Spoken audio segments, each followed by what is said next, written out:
Ladies and gentlemen, thank you very much for joining us this edition of Leak Project.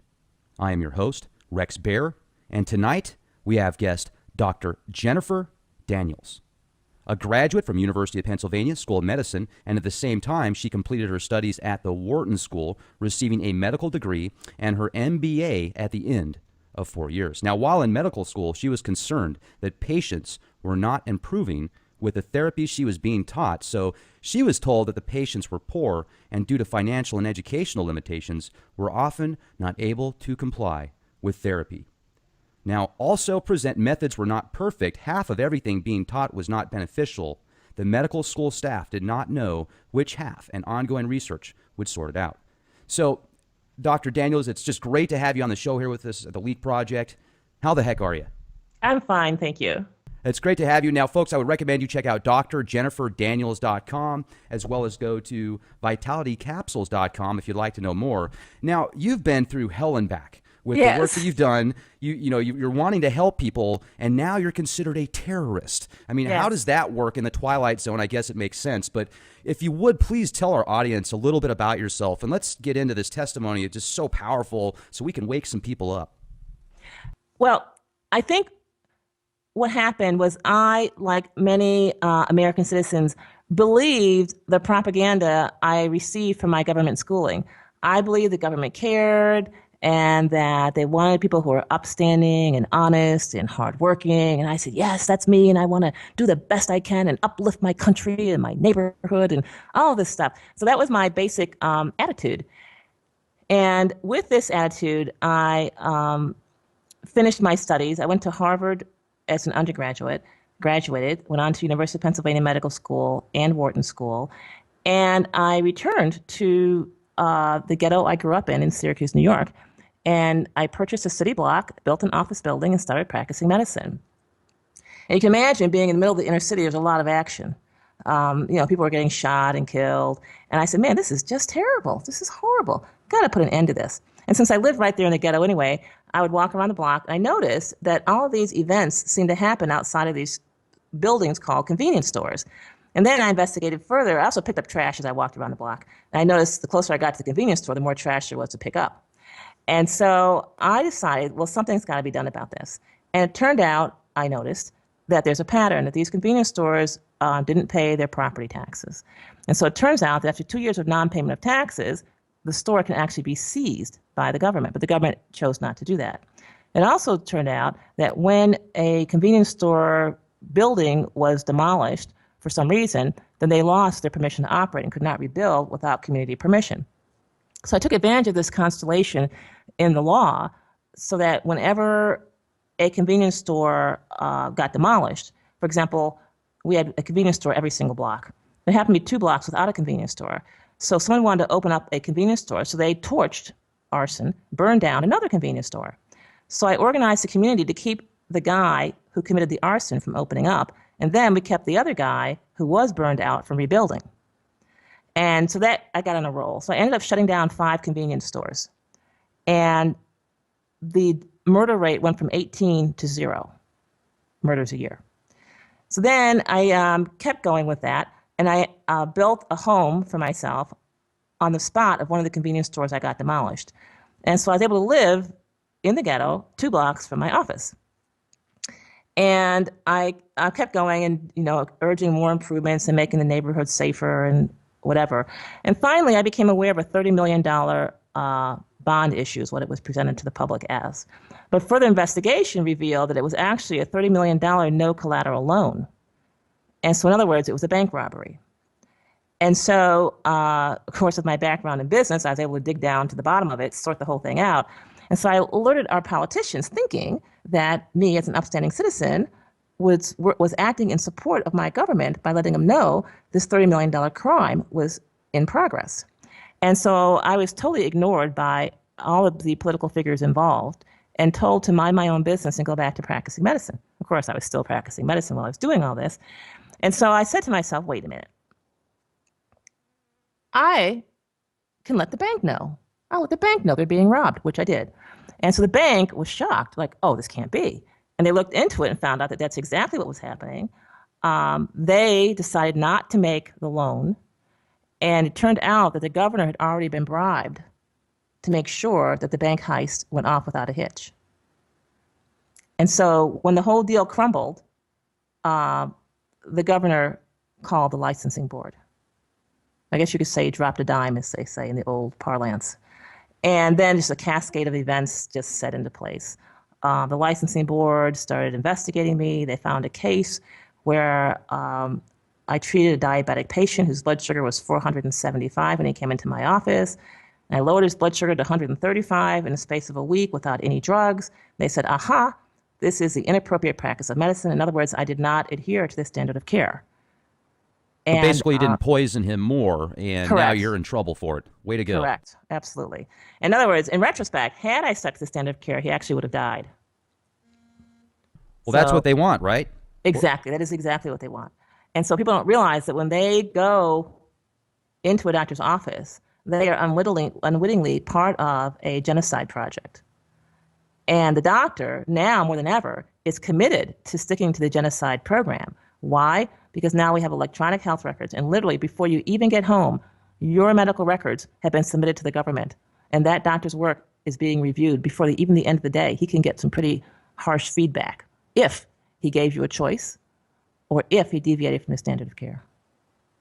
Now, with that being said, what do people do in order to get out of that big pharma situation, when they are caretakers like yourself? I mean, do you just have to say, look, I'm just going to forfeit my medical degree and I'm going to go into alternative healthcare? Or because that's a good question. So I think for people to really get a grip on this, you have to understand what else happened. So what happened as a result was my license was suspended. I was placed on 2 do not employ lists and the terrorist list. So this is what your doctor is up against if he refuses to participate in your killing. And I want to make it clear, this is not murder. Murder is unauthorized killing. Murder is when a person does not have special government permission. The doctor has government permission. It's called a medical license. The hospital has government permission. It's called a hospital license. The drugs, the pharmaceutical companies have special permission. It's called FDA approval. So all of this killing is approved in advance by the government. And so then if a doctor refuses to participate, his only choice is to give up his license. If a doctor does not participate in this killing and he bills your insurance company, that's fraud. Because the insurance company is only paying for medicine or health care delivered as a part of the standard of care. So with that being said, now in today's day and age, are there options for people like yourself and where you can actually feel safe to do practice here at, in the United States? Honestly, no. When I say no, I'm saying that a licensed physician, as a condition of licensure, must adhere to the standard of care. And the standard of care is intrinsically lethal. So how long did it take for you to say, okay, I'm going to leave this place? Now, first, before we get into that, let me ask you this. They put you on the terrorist watch list. They put you on the do not employ list. Is there a way for you to legally go after them? I mean, can you get a good lawyer? Really? No. I've spent a lot of money. And at some point, you have to decide what your life is worth and how you want to spend your life. Because they've got unlimited funds, right? So they can just keep throwing money at the best lawyers out there. And with all the, I guess, loopholes, they could probably keep you in a litigation and stuff like that forever. Yes, but you're talking about loopholes. In my case, they just didn't even, they ignored the law. In the process of going after me, they broke several laws. They would not, for example, allow the patient's chart as evidence in the hearing. So basically, it sounds like the court was bought and paid for. Well, absolutely, but these were all government employees. And then my lawyers that I did hire, and when we were starting out, I thought that, $20,000, $40,000, $50,000 should be enough to handle this, right? Huh. Doctors who succeeded in keeping their license, like Dr. Atkins, spent over $1 million in litigation. And so that is the price a doctor has to pay to try and keep his license. But then once you keep your license, what have you got? You've got permission to adhere to the standard of care. And so then you have to ask yourself, is this really what I want? Of course not. Of course not. And so for me, then it was pretty obvious. I said, well, I don't think I want a license. As the proceedings started shaping up. I mean, if it's really a crime or a violation of my licensure to lower someone's blood sugar from 475 to 135 in 1 week with no drugs, if that is a violation, then I don't want to comply. And then why did you finally decide to leave the United States? Like, what took you to that point? Well, I didn't feel safe because they suspended my license. I thought, okay, fine, no problem. My license has been suspended. I'm just going to live my life without a license. But then I started getting these letters from the government telling me you're on do not employ list number 1. I said, okay, that's not a very big do not employ list. I can handle it. Then they said, you're on do not employ list number 2. I said, whoa, that's pretty broad. It's like 80% of all jobs in America. Then when they put me on the terrorist list, I said, wait a minute, this is getting pretty intense here. I think they're serious. I think I need to leave while I still can. So what are these letters like, signed by government officials or? Yeah, they're signed by government officials, XYZ, head of the Medicare program or Medicare subdivision of blah, blah, blah. And then that was the first do not employ list. I was banned from the Medicare program, which I said, well, that's okay. I didn't take Medicare anyway. But it goes further. So I cannot be an employee of any institution that accepts Medicare funds. So I couldn't work at a hospital, say, as a janitor, because the hospital takes Medicare funds and I would be an employee. So I said, okay, no problem. I just don't work at any of those places. But the second do not employ list expanded it to I couldn't work for any government agency. I couldn't work for any company that had a government agency as a customer. And then I couldn't work as a consultant to any such business that had the government as a client or customer in any capacity. And this is all because you basically wouldn't follow the rules in prescribing certain medications, essentially. I think that and the $30 million bank heist. I mean, when you interfere that probably with the jump-started ability of government to accept bribes, that's huge. That's pretty huge. So that was probably the mark, and then anything they could use in their mind against you because of the rules and regulations in play, that's what they decided to do. I just find it fascinating, though, if you actually could get a jury and a judge. I mean, I just don't know enough about the situation, but somebody that was non-biased to the situation, I should say. You can't because they control the evidence. Okay, so I was not permitted to have any witnesses. I was not permitted to admit the patient's medical chart as evidence. What does the judge and the jury have to go on? Right. It's a mystery to them. They know something happened here, and it must be bad. Why else would the government do this? I mean, I appealed this thing so high that the Supreme Court Appellate Division in New York State said to the licensing board, because they had no evidence, right? They didn't have a patient chart to look at. They didn't have anything. It's look, we don't know what this doctor did. We don't know why you're after her. But we can tell you that you did give her an illegal penalty. They suspended my license gave me a lifetime license suspension. The law only permits 3 years. So, the judge said you gave her a penalty that by law you were not even authorized to dole out. And the judge, this is a judge employed by the government, right, said to the licensing board, look, if you want to take her license, this is the way you do it. And they walked the licensing board through it. So this is what you have the authority to do. So go back and do this. I mean, how's that for a fair trial? It's mind-boggling. And then, let's just say, hypothetically speaking, you could get a court. I just want to say, and that was a victory. That was considered a landmark victory case in New York State. You can look it up. Jeez. I mean, if there was a way to get this out to where somebody had enough funds to back you or something to get your name cleared and say, look, why in the world would you put somebody on a terrorist watch list because they had certain beliefs that they felt like what they were doing was the right thing. And then if you can actually get to scientific data that shows that you're correct, it's just mind-boggling. But like you said, because of all the rules and regulations and people in play, that's just the law. And if you don't if you don't follow the law, then you're a terrorist if they want you to be. It's beyond that. The government is not obligated to follow the law. So in my case, they did not follow the law. The law clearly states that they have to make the patient chart available. They did not. The law clearly states you cannot investigate a doctor if the patient improved with therapy. I mean, the law clearly, there's so many laws they broke. And that's one thing. Once as a citizen you get caught up in all this, you realize the government doesn't obey any of the laws. these laws are written for the slaves, that would be us. The government doesn't obey any of these laws. And once you get that, then you understand the futility of even working in the legal system. It's like, so what do you do now? I live in paradise. Do you? Okay. Yes. Sweet. I live in the mountains of Panama, enjoy beautiful weather, happily married. Everything's great. Someone told me, and when I was going through, I said, Dr. Daniels, one day you're going to thank these people for taking your license. I said, And he's right. I mean, today I'm very thankful that I don't have a license, because with a license, I would not be able to even begin to tell the truth. I wouldn't be able to have my radio show where I explain in great detail how each thing the doctor does is designed to debilitate, harm, and kill you.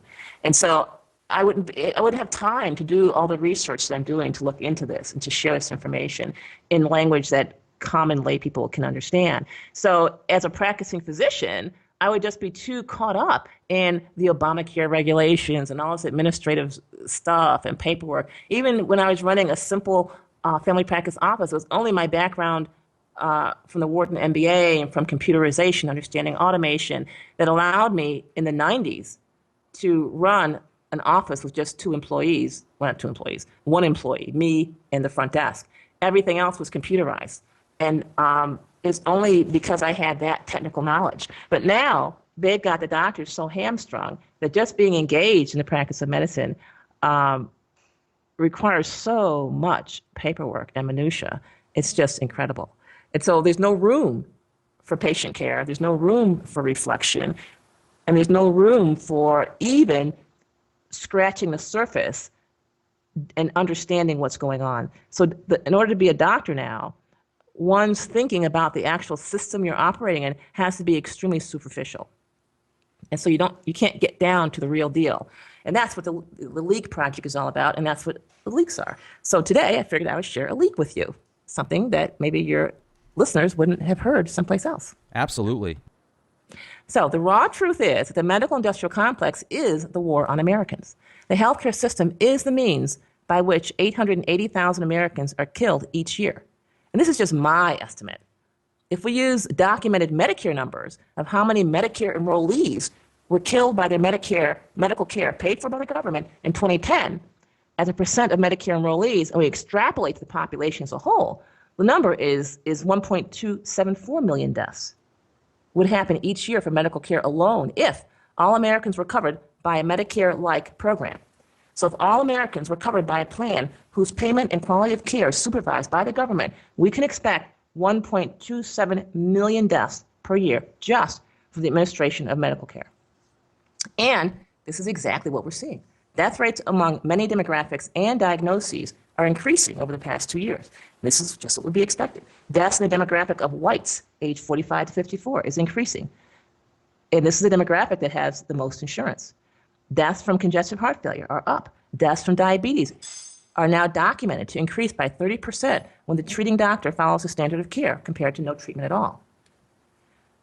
As far as your views and outlook on the medical industry, it's no wonder you've been put on these lists, because they're trying to shut you up. I mean, they want to do as much as they can to discredit this, because this could completely derail a multi-trillion-dollar operation against mankind. I mean, it's, the vaccines, the stuff they put in the food supply. And then right. I've got a friend right now that I feel so bad for him, because he was in the Army, and who knows what they injected him with in the military, but he's, I think, in his 60s now, and for the past few years, he's just eaten himself into the chair, and I've really said, look, man, you got to do something, but that's been his comfort. He doesn't do drugs, he doesn't drink, he doesn't smoke. His comfort is food.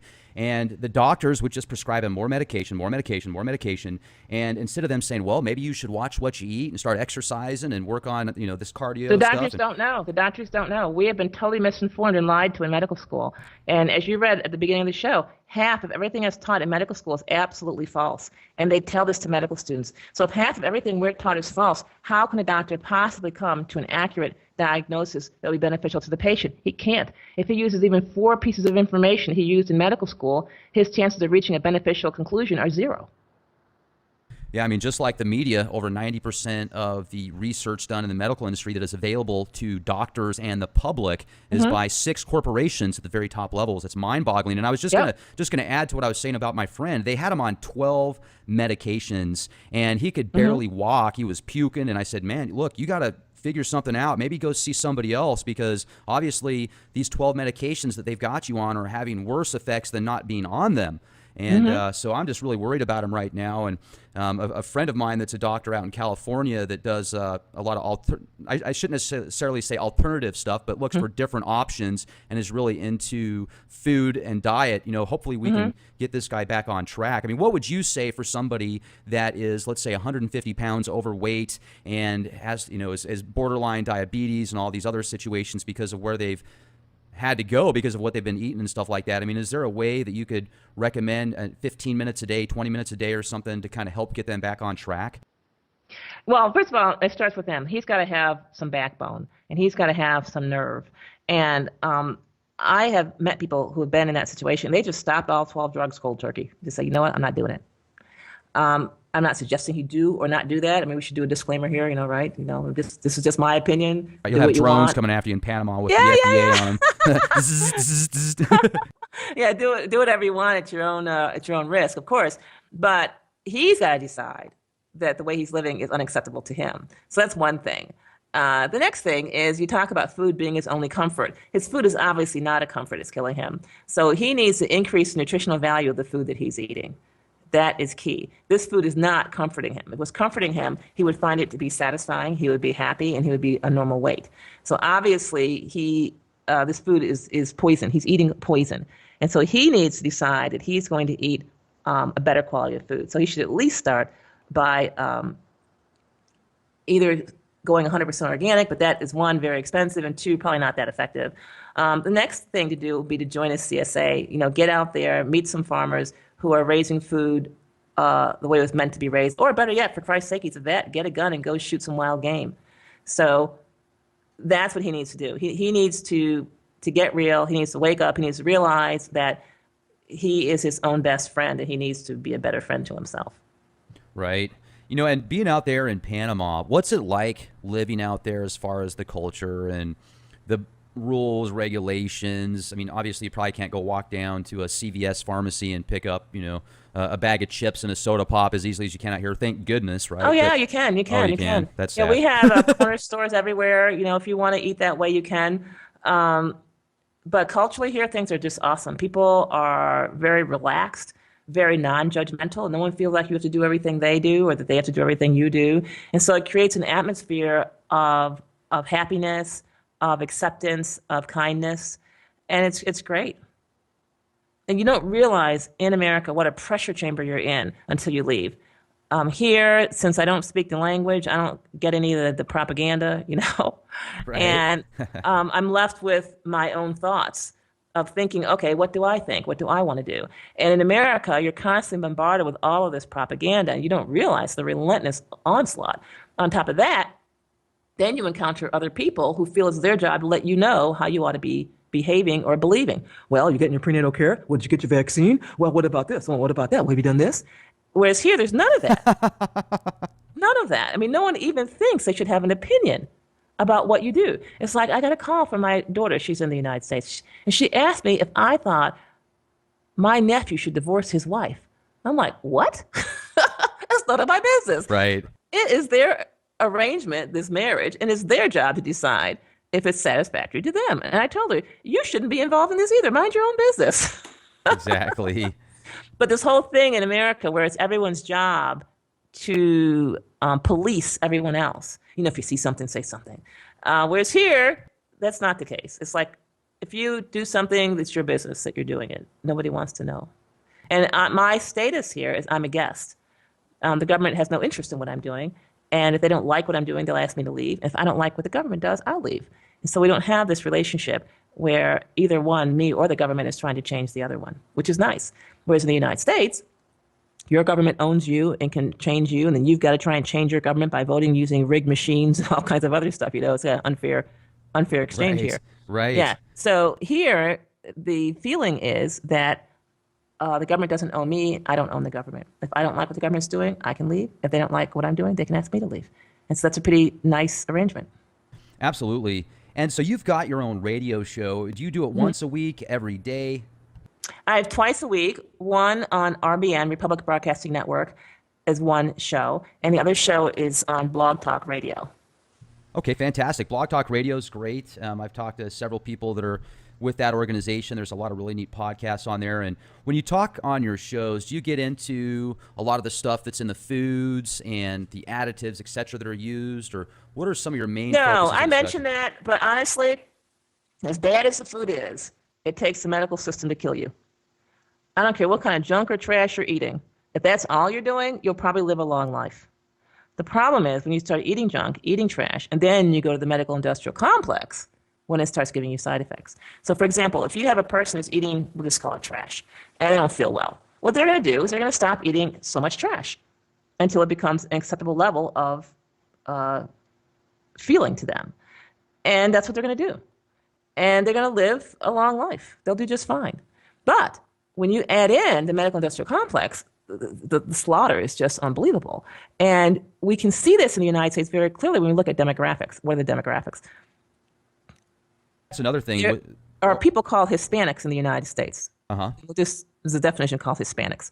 And these are people who are of Spanish-speaking descent. So if their ancestors spoke Spanish, maybe their mother or grandmother or something. We're going to call them Hispanics. Then you have the rest of the Americans. All right.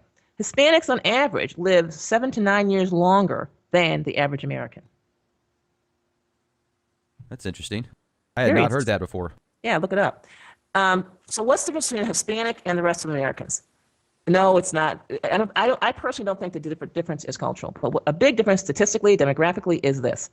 They have less money, they have less education, they have a higher rate of obesity, and they have less access to medical care. And they live 8 years longer. It's got to be because of they weigh more, right? No. I'm joking. The question is well, actually, that's part of it. But Americans are taking their increased money and spending it on health care, which is killing them.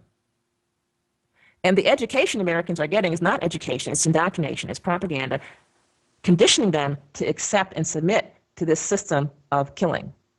And let's take a look at this obesity. This obesity among Hispanics is basically they're eating a diet filled with chemicals and poisons, and their body is taking on this fat to protect them from those poisons. And those poisons are stored in their fat, not their vital organs. What's your average American doing? They're going to the gym, they're working out, they're getting rid of their fat, which is their only protection against the chemtrails and the poisons in the food and the air. And so you have Americans, because of their propaganda, because of their indoctrination, spending their increased money to kill themselves.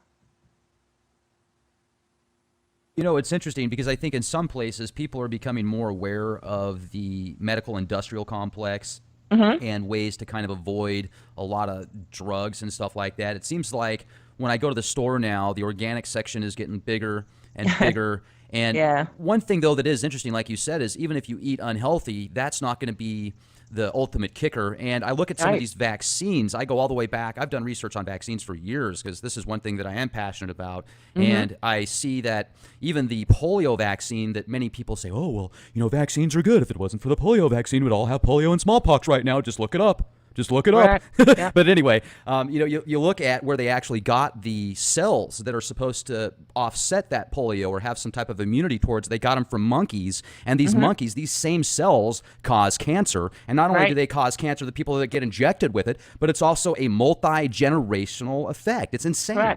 Correct. So that's the kind of stuff that I wonder if combine that with the thimerosal, the squalene, all these experimental adjuvants that are put into these vaccines to cause certain reactions, bypassing all immune systems, going directly into the bloodstream. And now I think in order to go to school in California, you've got to be up to date with the vaccines, which last I checked, it was almost 50 or 60 by the time you're 13. Correct. I think there's a lot of, you know, sometimes you can get caught up in the minutia. So let's back up with vaccines, go back to the 1800s, and let's go to France. Let's go to the smallpox vaccine. If you go to the 1800s, go to France, smallpox vaccine, you'll find smallpox vaccine was contaminated with syphilis. 25% of kids vaccinated with the smallpox vaccine got syphilis. All right. So fast forward to the Tuskegee Project in the United States in the 1940s. If you're familiar with it, some black men were diagnosed with syphilis and not treated, but just observed for like 20 years, 30 years, 50 years. Okay. So in the 24th year of that experiment, the medical industrial complex diagnosed the first case of lupus. Lupus is an autoimmune disease. The only thing you need to know about lupus is all the symptoms of lupus, 100% of them, are identical to syphilis. 100% overlap. And so once lupus was introduced as a disease, I was taught in medical schools in the 70s now that people who have lupus sometimes have a positive syphilis test, but we should ignore that. Interesting. So what's going on here then, if you go through your package inserts for your vaccines, you will see some vaccines list lupus-like syndrome. This vaccine causes lupus-like syndrome. In other words, our modern day vaccines are still contaminated with syphilis. And so this is just a process of two things equal to one thing are equal to each other, right? So if you have syphilis and lupus and throw in rheumatoid arthritis, they're all the same. So if syphilis is the same as lupus, is the same as rheumatoid arthritis, and the vaccines, by their own admission in their package inserts, say we cause a syndrome that looks exactly like lupus, exactly like rheumatoid arthritis, then the vaccine contains syphilis. And this is what's going on. These vaccines are not accidentally contaminated. This is not an accident. These vaccines are a mechanism to spread disease and mental impairment, we'll call it stupidity, or mental retardation to a whole generation. Why do you need to be vaccinated to go to school? Because you got to be stupid to sit through that stuff. Yes, I will do what you say. It's crazy. You know, I mean, you're right. I mean, an unvaccinated kid can't sit through that. I mean, I wasn't vaccinated. And the only reason I sat through it, my father said, well, look, here's the deal. You have to go to school. If you don't go to school, they'll come lock me up and send me to jail. So you've got to go to school, keep me out of jail. So I literally sat in that seat all day long saying to myself, well, I'm keeping daddy out of jail. And so it didn't matter to me the teacher was stupid. It didn't matter to me the information was irrelevant. Not at all. I was just there to keep dad out of jail. And so as an unvaccinated kid, I was able to sit through that stuff with no problem because I knew if I sat through school and I went home, dad was going to be home, which she was. You know, it's interesting why people do the things that they do. And it's funny because I remember going through school and it was like, I just wanted to do the least amount possible to get by. It was so boring to me. And like you said, I mean, who cares about 90% of what they talk about? It's all indoctrination for the most part. And history rewrites itself every single day. What we learn about science, it rewrites itself all the time as well. Correct. Do you think that we're at a time now, though, where we might be getting close to something great as far as education, people waking up, becoming more aware? Oh, absolutely. Absolutely. And the reason for that is the internet, and that's why they've got to shut it down. Just because we're talking today, that's why they've got to shut the internet down. This level of communication before the internet would not have been possible. And I think many people, parents included, are no longer looking to school as a source of education. And I think parents need to take a more relaxed approach here. If your kid cannot go to school without vaccines, then shrug your shoulders. I guess he's not going to school. I mean, you just relax. There's nothing in school that's going to help your kid anyway. What's the teacher going to do? Sit him next to a bully and he's going to get beat up, right? Okay.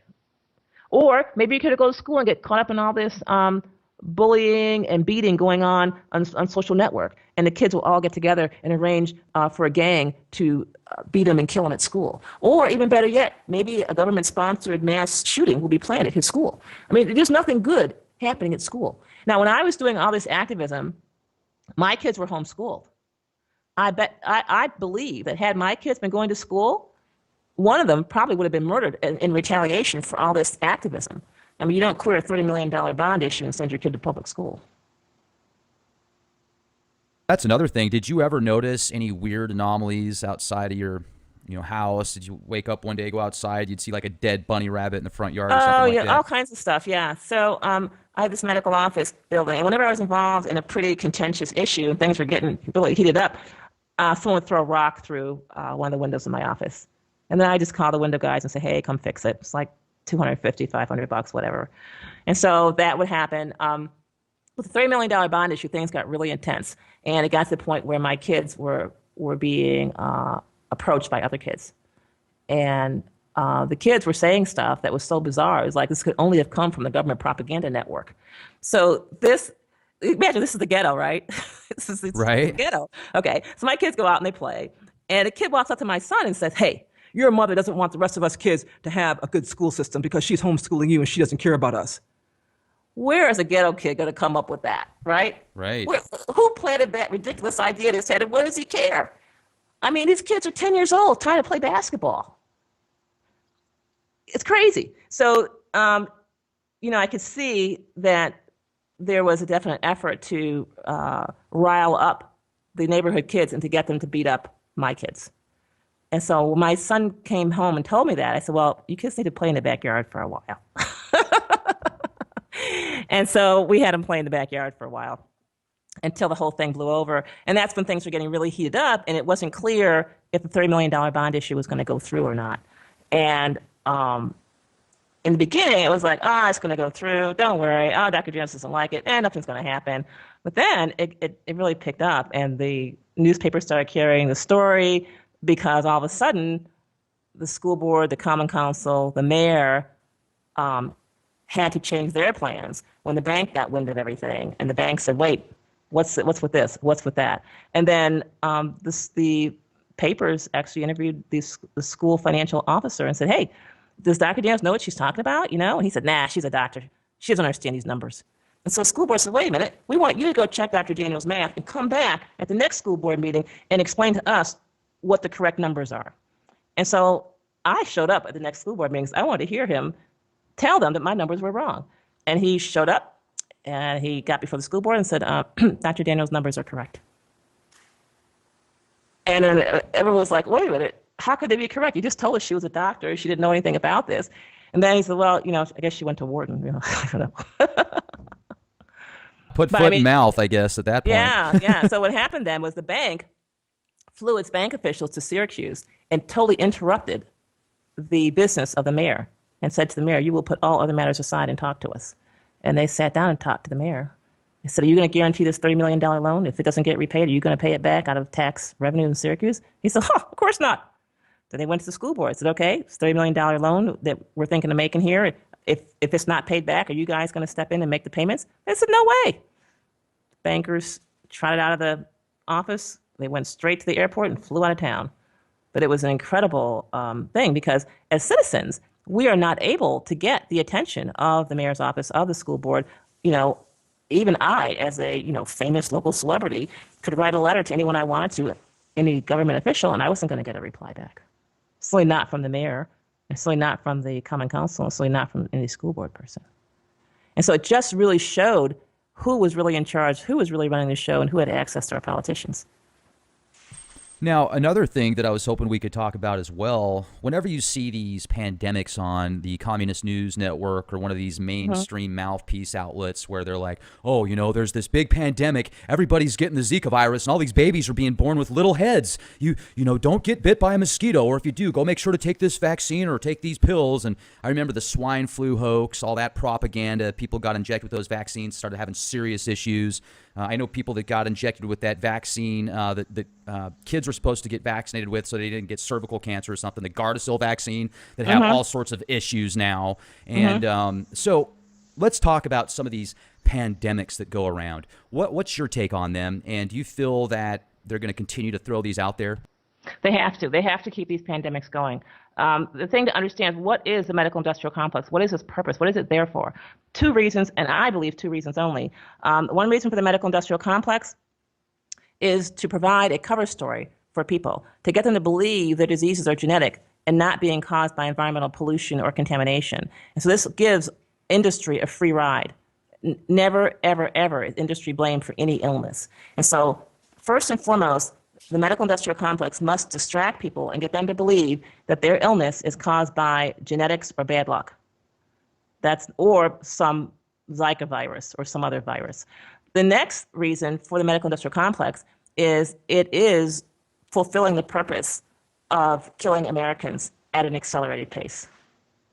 So those are the two reasons for the medical industrial complex. Notice, it has nothing to do with health. It has nothing to do with caring. So that's one thing. So when you understand the purpose of the medical industrial complex and you realize that the FDA And the CDC will never, ever alert you to anything that's relevant to you improving your health. So I think we need to adjust our expectations so as to be more in line with observed reality. The next thing is I've looked into Zika, so I'm going to give you my little Zika analysis. I wrote it out here for you. So it's 200 million people in Brazil, 2.66 million births last year. And the number of confirmed Zika cases, now this is confirmed, is they expect 2,500 cases is the number of confirmed Zika cases, period. This number, 4,780 cases of microcephaly, that's confirmed plus suspected. Now, a suspected infection is not the very scientific definition. So we're looking at science here. It's the only the cases created, confirmed by science. Okay. So this is 1 in 1,064, or 9.4 per 10,000. So how much microcephaly is there in the United States? In the United States, they break it down to us, 12 per 10,000.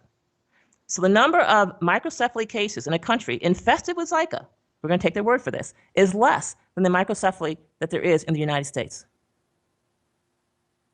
And among pregnant women in the United States who travel to Brazil and get pregnant while they're in there, get exposed to Zika, again, their frequency of microcephaly is less than the 12 per 1,000 in the United States.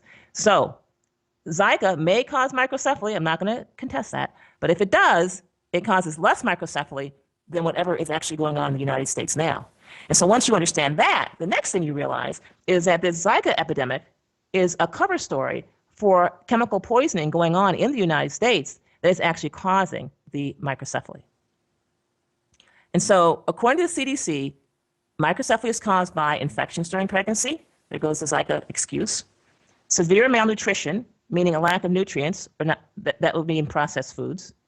Exposure to harmful substances such as alcohol, certain drugs, pharmaceutical drugs included, and vaccines during pregnancy included, or toxic chemicals, means environmental poisons and pesticides and so on. And so the reason we've got to put forth Zika is because, one, the incidence of microcephaly in the United States is so high, it's actually 30% higher than in Brazil. And two, it's just going to be going higher. And so the government has got to come up with a cover story, and the cover story is Zika. Now, the next thing is, what is Zika? So I'm not even going to look under the microscope on this one because we don't have to. So if you look at Zika, let's test for Zika. What about the Zika test? Well, first of all, the Zika test does not test for the Zika virus. It tests for a protein fragment and an antibody to that fragment that we believe to be present in the Zika virus. So you can see we've got a few steps away from the Zika virus. But if a Zika test is positive, even though the person will also have yellow fever, chikungunya, malaria, or dengue. So you have one test called the Zika test. It's positive in all these other diseases. And if you look at the symptoms for all these diseases, it's remarkably similar. So all these diseases that have the same symptoms and the same test results, again, scientifically speaking, must be the same disease. So what's happened is we've got Brazil as an endemic yellow fever place. Yellow fever every place in Brazil. I know because I went there.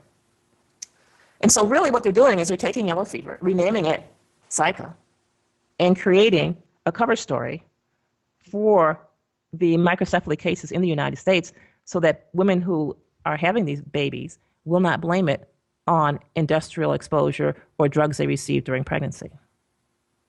Now, what drugs do you think could be linked to these issues?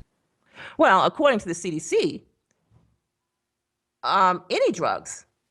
It says drugs, and a vaccine is certainly a drug. So, of course, vaccines, any drug women get during pregnancy, and now women are drugged tremendously during pregnancy. When I was in medical school, we were told explicitly, never, ever, ever vaccinate a pregnant woman. Never. So what happened? Now it's encouraged. I guess, right. And then toxic chemicals. These ladies, I mean, they're personal care products, the cleaning products in their home, the chemicals in their new clothing that they buy. I mean, it's just an endless thing. But if these women are told, don't worry, it's that Zika virus, they're not going to look at these toxic chemicals. They're not going to look at these drugs. companies are not going to lose any business, and of course, the babies will continue to be born with little or no brains.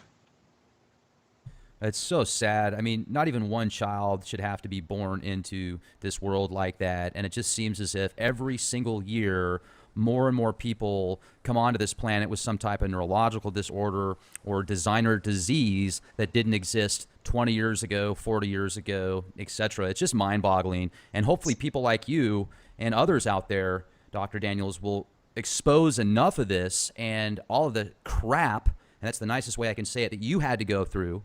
You know, there will be some validation for that and come to good use. I mean, I certainly applaud you sticking up against these guys. I mean, that takes a lot of guts and a soul that is very, very powerful. I would think that probably 90-something% of the people out there would not be able to follow that all the way through like you did. So that's incredible.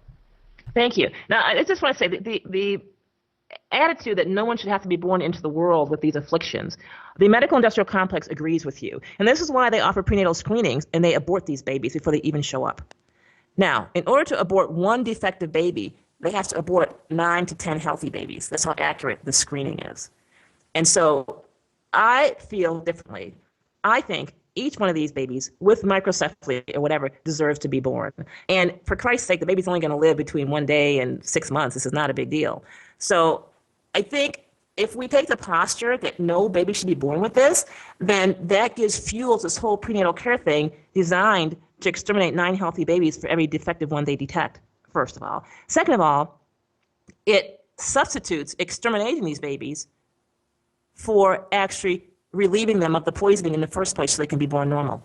So we have a very low infant mortality in the United States because birth defects that would cause a baby to die in the first year of life are detected and the baby is killed before he can be born alive. The baby's never born alive in the first place. And so people are misled and lied to. They think that prenatal care is giving them more healthy babies. It is not. It is giving them fewer healthy babies and fewer sick babies.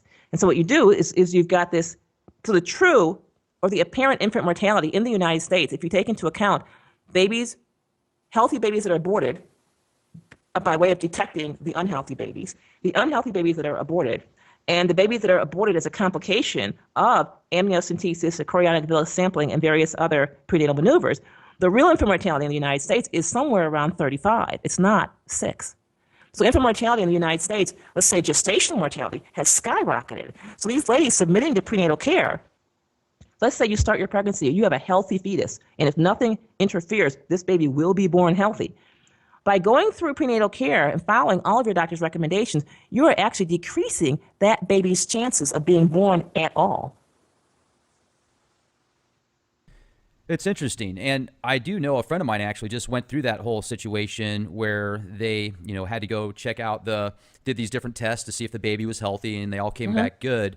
But one of the things that this person mentioned was when they got the test, they almost wondered, should I even get them? Because if there is an issue that comes back, does that mean I'm going to abort the baby? Or, so I could certainly see where they were coming from there, because a lot of people, even if they do realize that there might be some opportunities that they're going to have to deal with throughout that child's life, they're going to have it anyway. And then others, if they think there might be one little thing wrong, let's just move on, let's abort it and pretend it never happened, essentially. How about knowing that if this baby's test comes back showing it's a bad baby, there's a 90% chance that baby's healthy? Now what are you going to do? Right. I mean, absolutely. It's insane the times that we live in. And I wonder as well, like how much that would affect a mom that had an abortion, like mentally, it would have to be tough on that person, I'm sure. Well, it's even tougher when these babies are aborted and then the mother finds out that what she aborted was a healthy baby. Oh yeah, I mean that would be just a double whammy. Absolutely. Exactly. I don't know. It's certainly something that I don't want to judge on anybody else, because people have a right to do what they want to do. Right. I just find it's very fascinating. So. No, I don't think it's as a discussion of whether abortion is appropriate or not. That's not the discussion. Right. The discussion is a lady is pregnant. She wants to have this baby. She wants to have a healthy baby. What should she do? And the answer is she should not get prenatal care. Because by getting prenatal care, if indeed she has a healthy baby, it's going to make it more likely that baby will be killed inadvertently because she's given erroneous information that is imperfect when it's healthy enough for her to raise, or the baby will die as a complication of the very tests that are done to diagnose the baby. So that's what I'm getting at. The ladies who want an abortion, we're not even talking about them. Right. We're talking about ladies who are pregnant, who want to have this pregnancy, who want to have a healthy baby.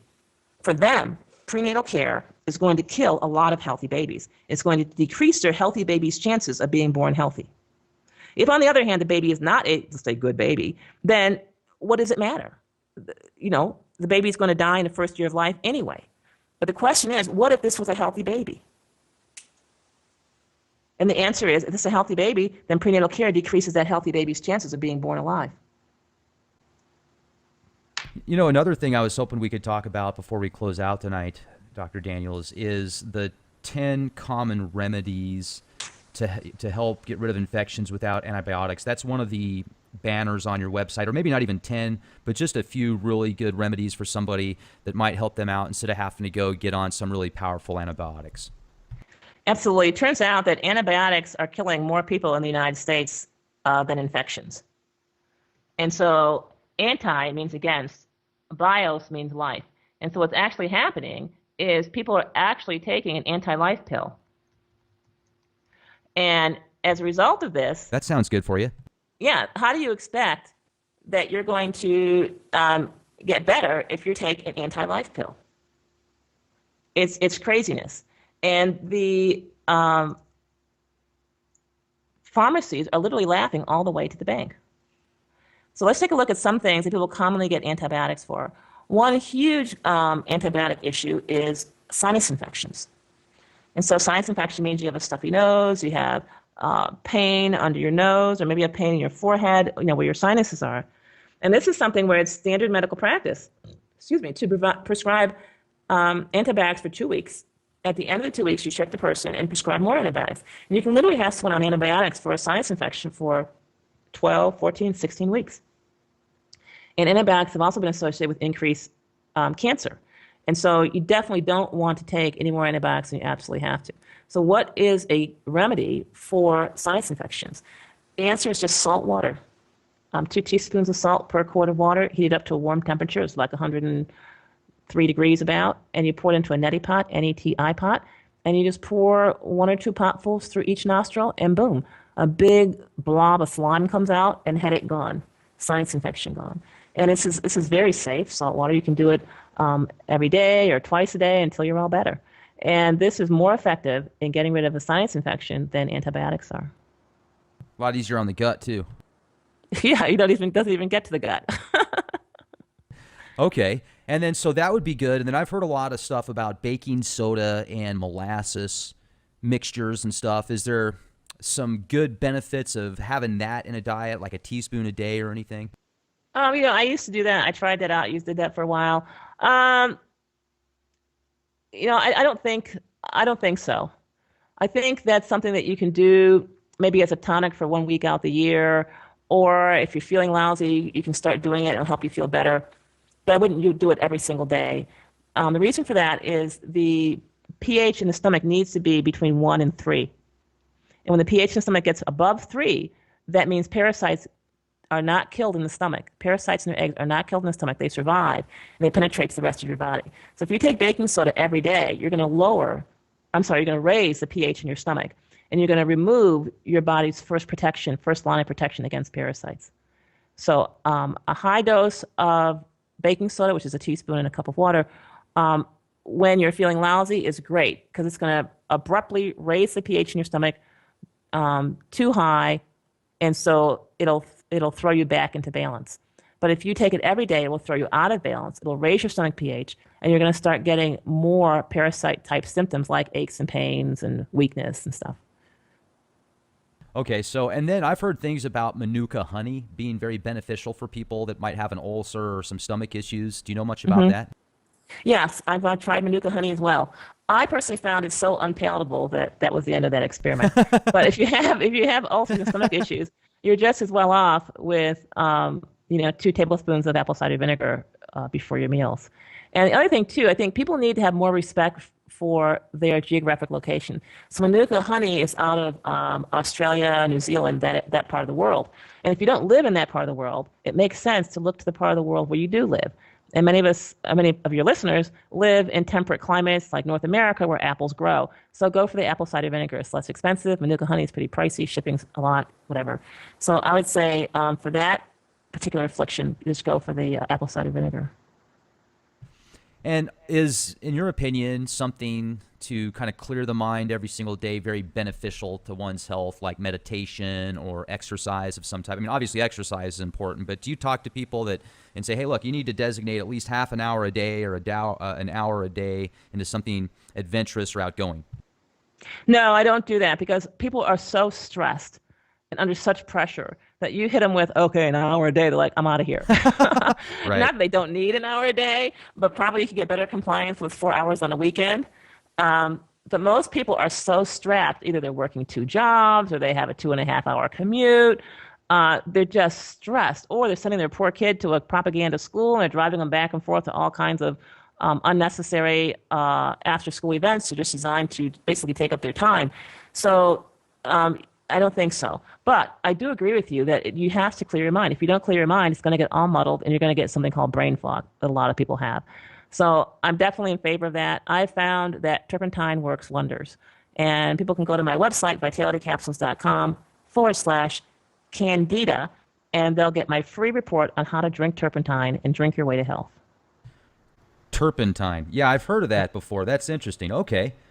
Well, this has been great. I certainly appreciate you coming on the show tonight here with us, Dr. Daniels, and good luck with everything out there. I mean, you're just doing a great job with your website. Folks, please check out drjenniferdaniels.com, also vitalitycapsules.com. So this is great. Thank you for coming on with us. Oh, thanks a bunch. You're welcome. Thank you. Okay. You have a great day. All right, goodbye. Bye-bye.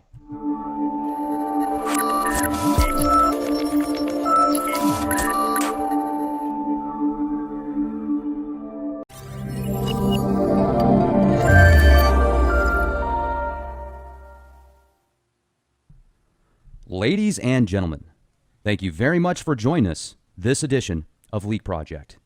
I am your host, Rex Bear, and tonight we have guest Dr. Jennifer Daniels, a graduate from University of Pennsylvania School of Medicine, and at the same time she completed her studies at the Wharton School, receiving a medical degree and her MBA at the end of 4 years. Now, while in medical school, she was concerned that patients were not improving with the therapy she was being taught, so she was told that the patients were poor and due to financial and educational limitations were often not able to comply with therapy.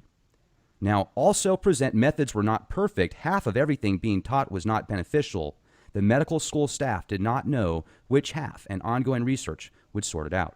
So, Dr. Daniels, it's just great to have you on the show here with us at the Leak Project. How the heck are you? I'm fine, thank you. It's great to have you. Now, folks, I would recommend you check out drjenniferdaniels.com as well as go to vitalitycapsules.com if you'd like to know more.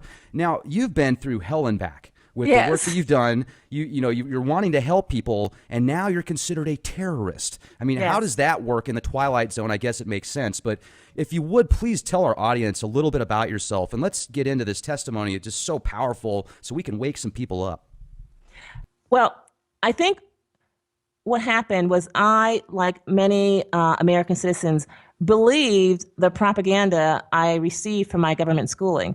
I believed the government cared and that they wanted people who are upstanding and honest and hardworking. And I said, yes, that's me. And I want to do the best I can and uplift my country and my neighborhood and all this stuff. So that was my basic attitude.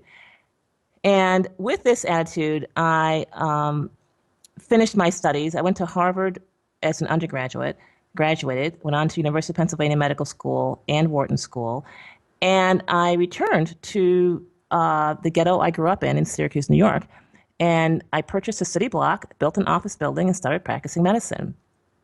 And you can imagine being in the middle of the inner city, there's a lot of action. People were getting shot and killed, and I said, man, this is just terrible. This is horrible. Got to put an end to this. And since I lived right there in the ghetto anyway, I would walk around the block, and I noticed that all of these events seemed to happen outside of these buildings called convenience stores. And then I investigated further. I also picked up trash as I walked around the block. And I noticed the closer I got to the convenience store, the more trash there was to pick up. And so I decided, well, something's got to be done about this. And it turned out, I noticed, that there's a pattern, that these convenience stores didn't pay their property taxes.